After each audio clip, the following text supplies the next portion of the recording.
So let's get going. You ready? Absolutely. Okay. Welcome to the worst of the best podcast. You wanted the best. Well, they didn't freaking make it. So here's what you get. From Canada And Florida. Ryan and Drew.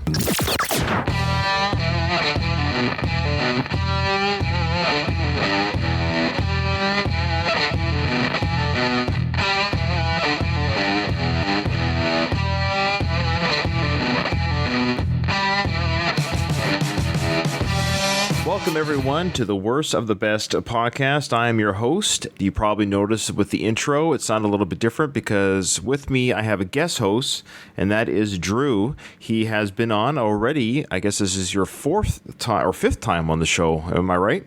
I think you got it right. I think it's 5 times. Wow. To join the 5-timers club. Well, you're the only member of it other than myself and my brother. And speaking of which, I just want to give a little bit of an update regarding my brother. For those who listen to this podcast, who don't listen to the other podcasts that my brother and I do, the Rocky Series podcast, I wonder how many listeners of this podcast don't listen to the other one. Probably not a lot. But if you don't know, my brother's taking a bit of a hiatus from podcasting. Everything is fine. He's in good health. It's just his life with his family and his job and his business and everything that's going on with his life. He just unfortunately said he had to step down from hosting duties.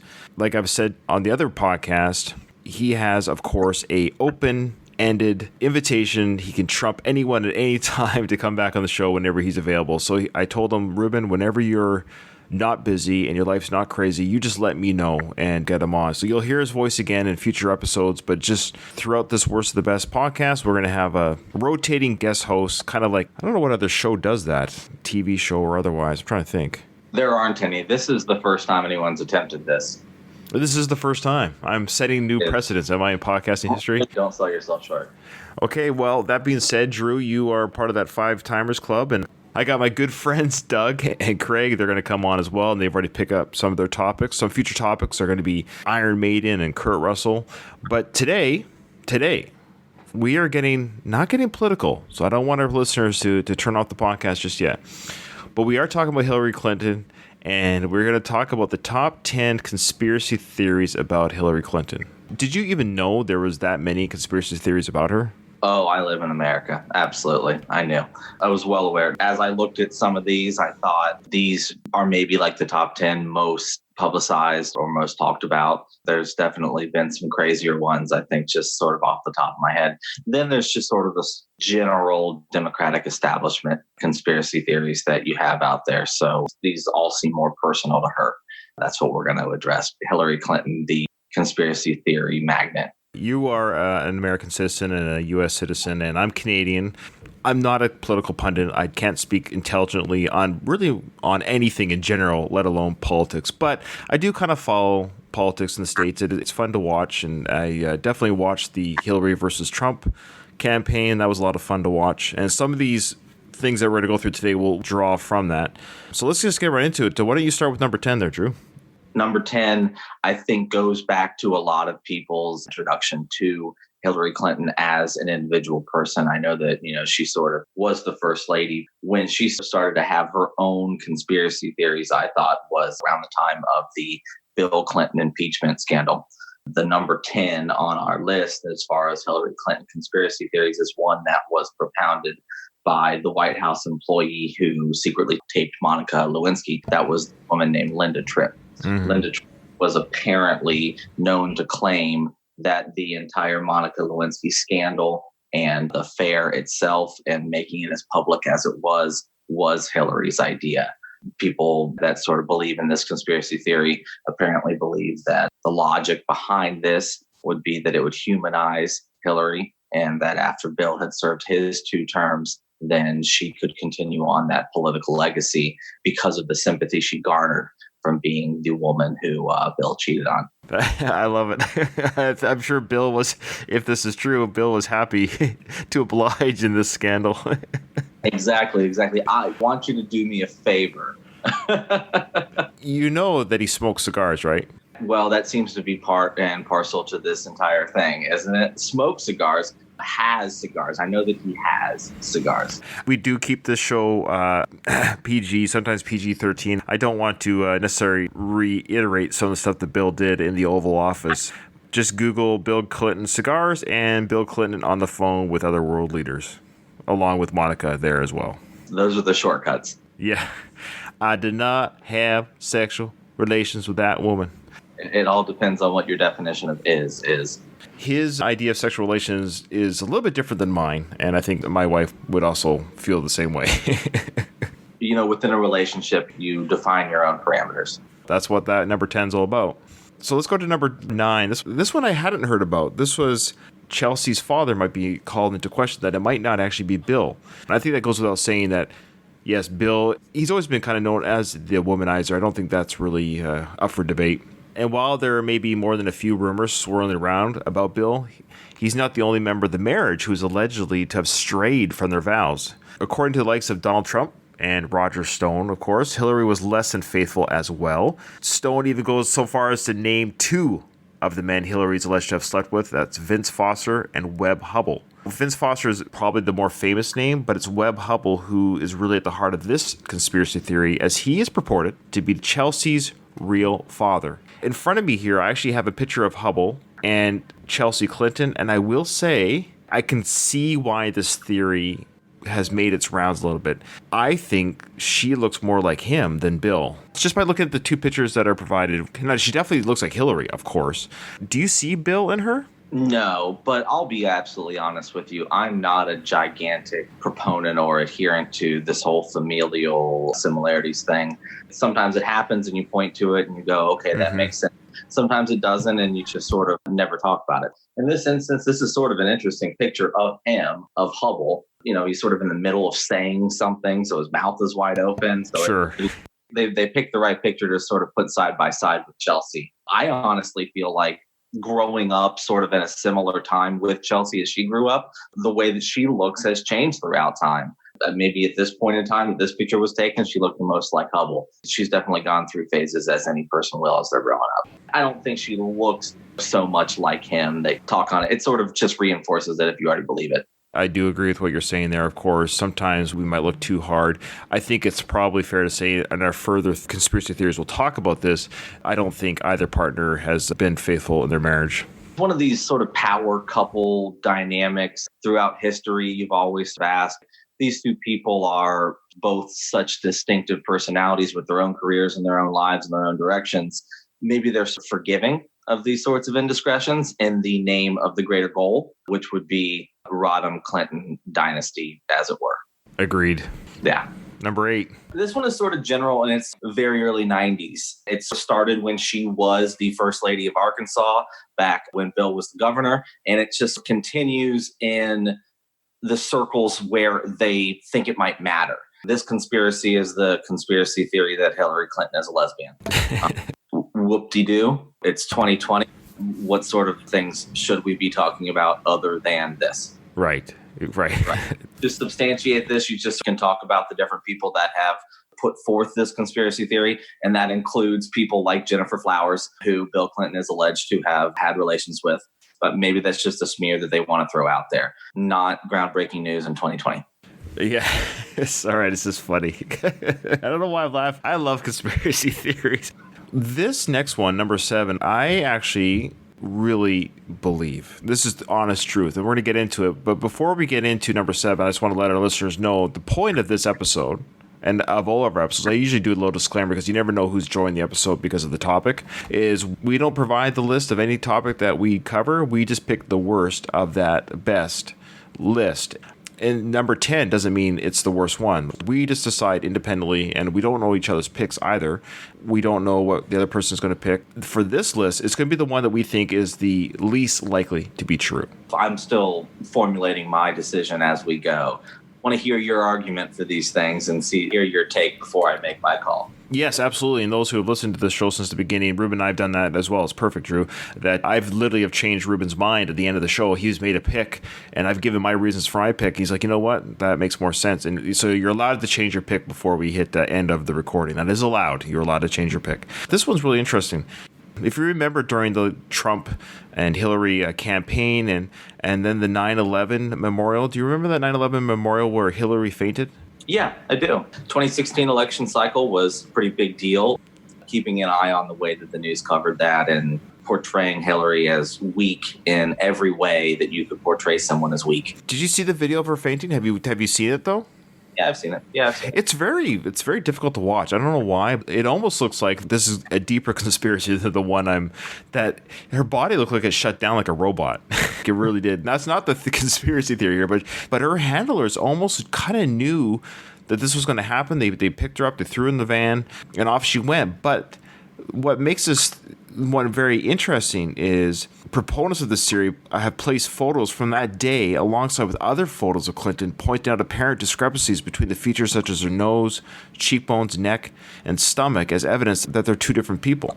A famous Hillary impersonator even tweeted that she was in New York at the same time, but later confirmed that she was actually on the West Coast. Like, that's kind of weird. I'm looking at the photos here, and they do look very different. What makes this one very interesting to me personally, where I kind of lean towards something's going on here. I know a lot of celebrities do have doubles. They do that on purpose to shake the tail of the paparazzi, to keep themselves safe, because obviously celebrities are popular and people from the public to the paparazzi or even people that want to cause harm, there are doubles for a lot of celebrities. That's actually not uncommon. That celebrities do have doubles. Their job is to actually do just that, to be doubles. And these two pictures here, and you can see them here, the double versus Hillary, they do look different. And the double that came out, she came out of the apartment the same day that she fainted, if it is the double, but the individual who claimed to be Hillary, who waved to the crowd and didn't talk though, just waved, say, hey, I'm okay, looked really different than Hillary did that same day. It's just interesting. You can see that video online. This is not something you can't look at yourself. You can be your own judge. So just go to the 9/11 Memorial Fainting Day and look at the video of Hillary waving to everyone saying, hey, I'm okay. Don't worry about me. I'm healthy as a fiddle. I would almost argue if this is a truth conspiracy, so to speak, or a conspiracy just means that people are confiding in each other to hoodwink the public, that they use this double to tell everyone that the campaign's fine to vote for Hillary, that she's not sick. In the scope that you're putting it, and especially comparing it to the regular pop culture famous person industry, I can see where this could be allowable or forgivable. If she is so famous that part of her security plan is to have a plant somewhere to maybe divert some attention, some unwanted attention to a part of town or just a different place where it wouldn't actually bother the real Hillary, then that is a risk management. It's just a part of their entire security protocol. In the sense that she's a political figure and the things that she says and does are supposed to be garnering our support or lack thereof. We're supposed to be believing in this person and what they say and do. The use of a double is completely inappropriate, right? It sort of makes me think if we're going to say maybe it's allowable for security reasons or it's allowable just for the regular, she's just a very popular person and she's doing things that popular people do, that's one thing. But from a political standpoint, she has to be her. We're supporting her. We're not supporting a double or a robot or someone that is planned to sort of say the things that she might say. There's got to be a line there. Are you trying to tell me that the government doesn't tell us the truth? I think we're trying to dance. I think we're dancing on this line during this podcast. I think it's very important that we do that. I'm going to say it. Don't put words in my mouth, Ryan. Don't worry about it. I'm not going to do that to you. But I will say, Ryan, this is just Ryan talking. This is the opinions of Ryan right now. I don't think we're always told the whole story. And maybe there's a reason for that. And I don't know what those reasons are, but I don't think we're told the whole story. You got number 6 ready to go? Number 6 is Hillary Clinton as an unhealthy person. The conspiracy theory that is just basically around the fainting incident and other concerns about her health, that she is, well, part and parcel with being a woman. She is just too frail to handle the duties that she may eventually be elected to or that she's even been appointed to. So this is just a conspiracy theory around her health. Things like the concussion that she had in the early 2010s delayed her testimony about the Benghazi hearings. There was some talk about whether or not that was a real concussion or not. And if it was a real concussion, well, how serious is that for her in the future? speaking as a person who has had a actual concussion, that doesn't preclude you from doing something better with your life down the road, right? There's also some leaked emails that lead to the fact that she may have taken a certain drug. The drug is called Provigil. Provigil is a drug that is used to treat Parkinson's disease, but it's not used to treat the part of Parkinson's disease that you're thinking about. It's just generally used to treat fatigue.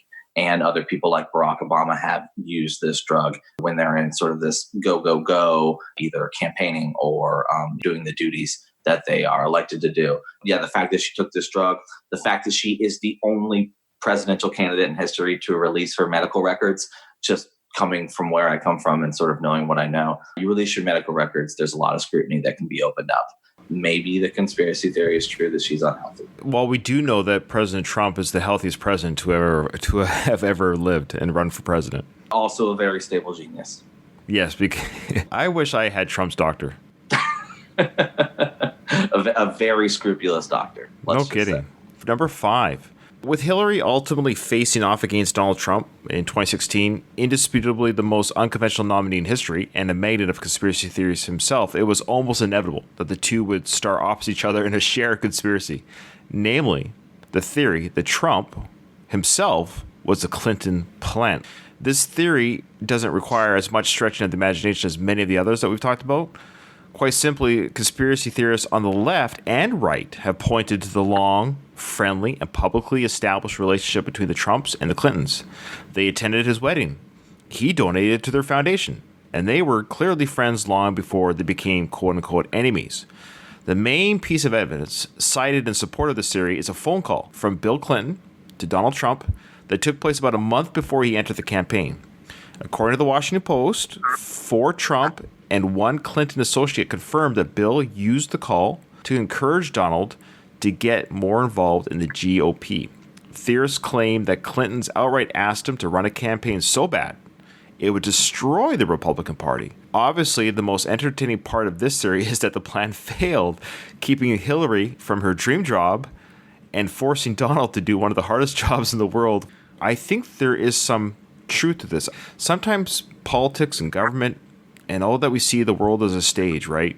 I wouldn't be surprised that there's something like this could happen. That, look, there's betting in sports, right? There's insider trading. These things happen. I don't think the government itself and those who run for president are immune to this kind of behavior where they, hey, you want to pat my back? I'll pat yours. And I don't think there was anyone who thought that Trump, with the way he was and the way he ran his campaign, and it was a horribly run campaign, but I think the irony is that because it was so crazy, people just thought it was fun and they wanted to see what Donald would do in the job.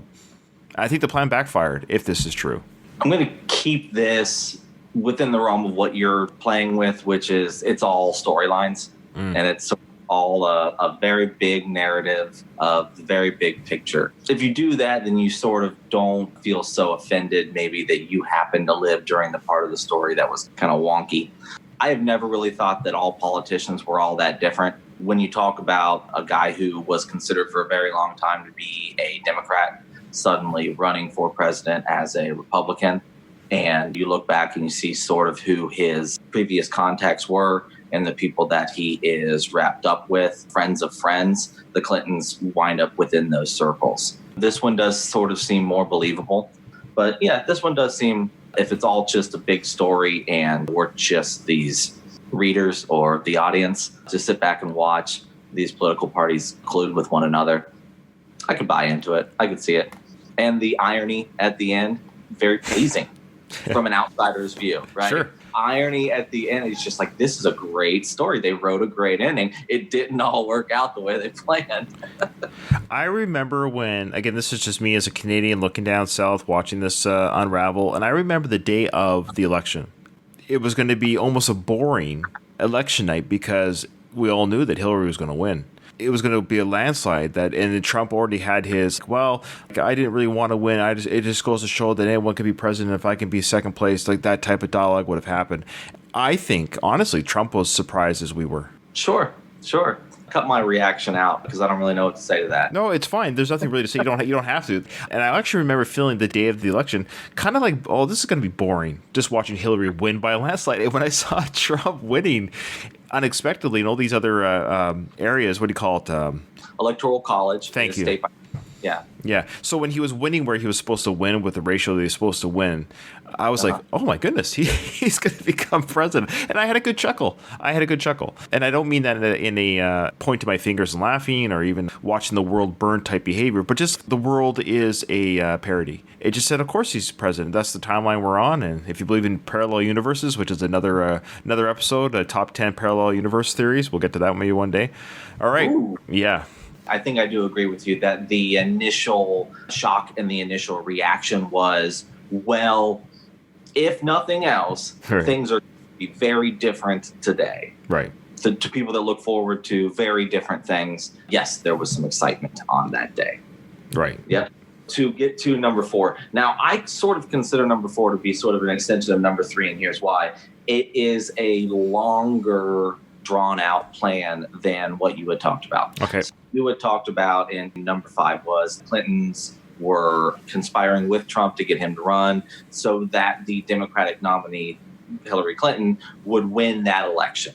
Okay, so that would be like a one election cycle conspiracy theory to just secure the bid. And you know, whether or not she got a second term, that would be different.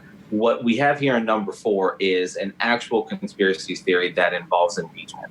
So this would be a conspiracy that was actually, there is no ironic twist there at the election. They intended on Trump to get elected, and they intended on him to be in office and actually then do something like he eventually did that would lead to him getting impeached.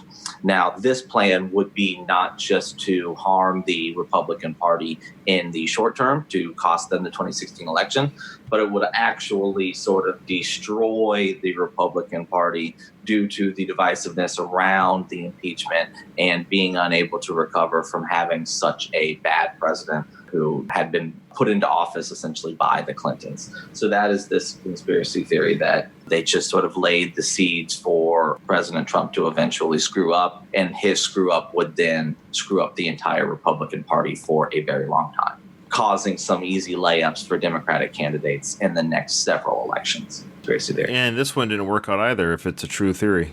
I think a lot of us have been a little bit surprised, or maybe we shouldn't have been surprised, at solidarity. Party solidarity here in America is, well, it is what it is in 2020. Well, yeah, Romney got himself in some hot water by not doing that. He did. A lot of lifelong Republicans who voted for him as recently as 2012 now want him out. It's unfortunate. Yeah. These theories all can't be true. So that was an example of one kind of canceling out the other one. So they both can't be true. Right. If 4 is true, then 3 wasn't, and vice versa. Yeah. 5 and 4, you mean? Yeah, that's right. Yeah. All right. So number 3, this is I'm sorry, I got the lucky ones. I randomly chose who was going to do even, who was going to do odd, but the Clinton body count. Sorry. The theory kicks off with the aforementioned Vince Foster, one of Hillary's supposed non-lesbian lovers, who was found dead in a park with a gunshot wound to the head in 1993.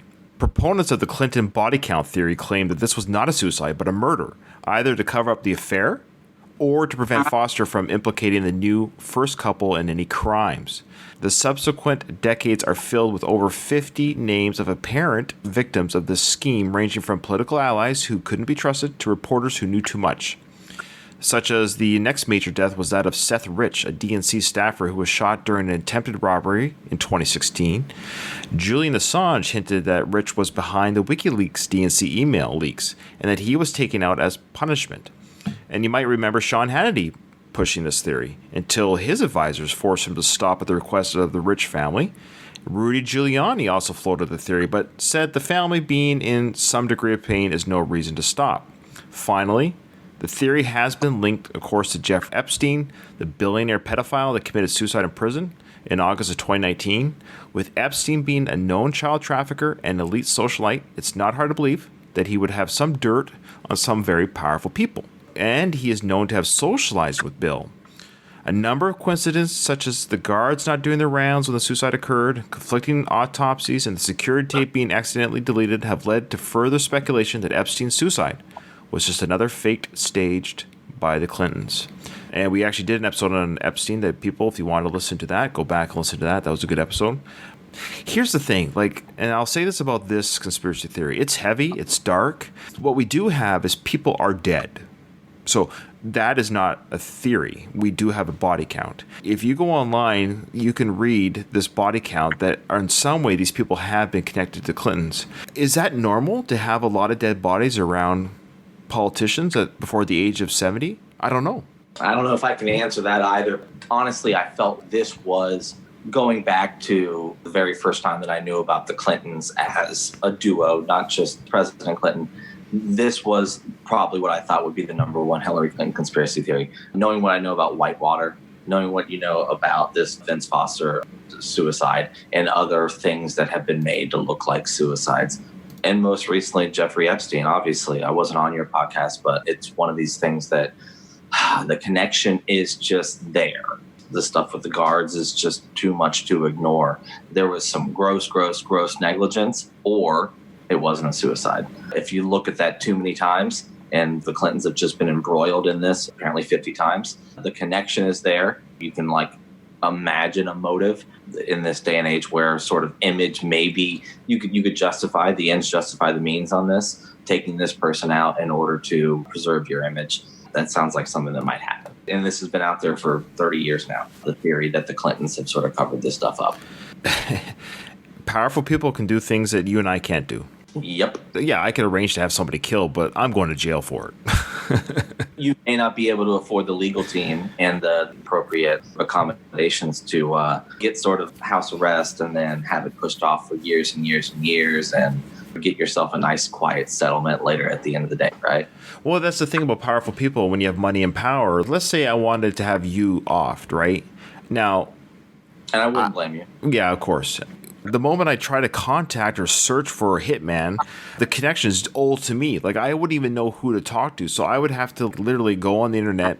It's maybe the dark web, I guess. I don't even know how to log into the dark web. I would be very ill-equipped to, A, get the job done covertly, and B, even if I somehow found someone that was willing to kill you, there'd be a paper trail electronically or text. I would be too easy to go back to me. When you're so powerful, though, you could have 20 different separations between you and the deed. And that's why it's sort of, you get somebody in your office, they say they've got a guy for that guy's got a guy for that guy's got a guy for that. It just all trickles down. The payment will be arranged and the people will be spoken to and hands will be clean at the top.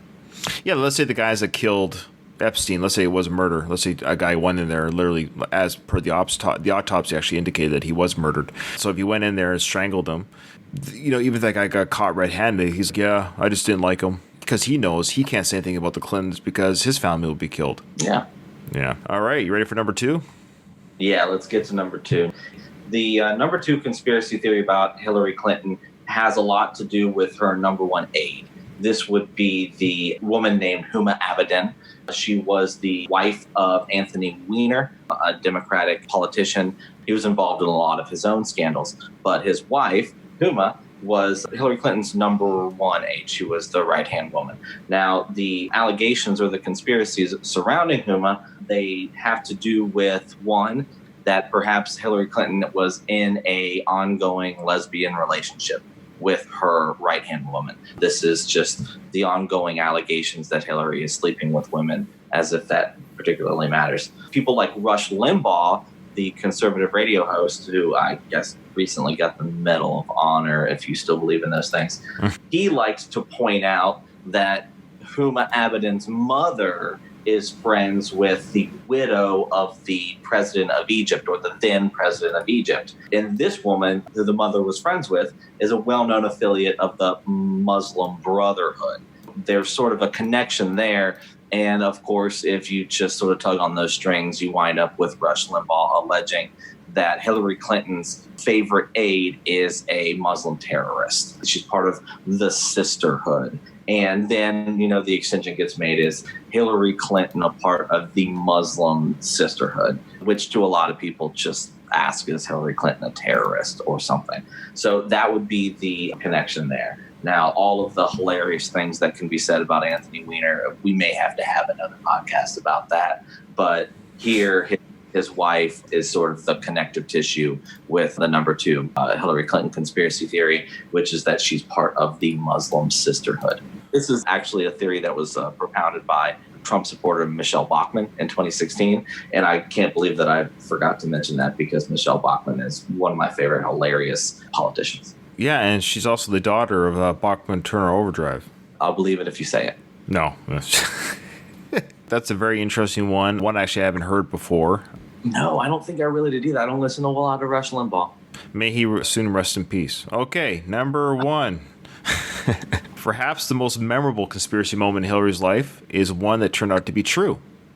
The infamous, quote, vast right-wing conspiracy that Bill was having an affair with a White House intern. So ever since that scandal came to light, Hillary has been roundly criticized for her attempts to discredit the woman making accusations against her husband. But according to one of Bill's former advisors, it didn't stop there. Throughout multiple books and interviews, Dick Morris makes reference to what he calls the secret police, claiming, quote, Hillary built up a secret police for the purposes of conducting a systematic campaign to intimidate, frighten, threaten, discredit, and punish innocent Americans whose only misdeed is their desire to tell the truth, end quote. The secret police force was apparently made up of private investigators, opposition researchers, and operatives embedded in a number of key agencies such as the FBI, CIA, and IRS. Their job was to find compromising material on any Clinton critics so they could be silenced before dealing any reputational damage to the political power couple. But once again, if this theory turns out to be true, it looks like it didn't work out. The secret police are going to be after our podcast next. I knew that we shouldn't be talking about these types of subjects, Ryan. We're just reporting. In fact, we're actually helping out the Clintons because we are actually going to give our pick what is the least likely to be true. So we're actually helping them determine, of these 10, there's one that's probably the least true. So we're actually discrediting at least one of these. I can imagine that there are probably 3, if not 4, very well paid people that are listening to our podcast just looking for any mention of Hillary Clinton and how that might affect her future endeavors, right? Yeah, my influence and this show's influence is so vast, they should be fearful of what people might think. There are many well-paid people keeping an eye on you and you specifically, Ryan. Oh. I completely agree with you. This one is not only proven to be true, but it also seems, is it a conspiracy theory to say that very powerful people have private investigators working on their behalf? These things don't shock me or surprise me. It's an extension of her security, the management of logistics of her being able to do what she needs to do.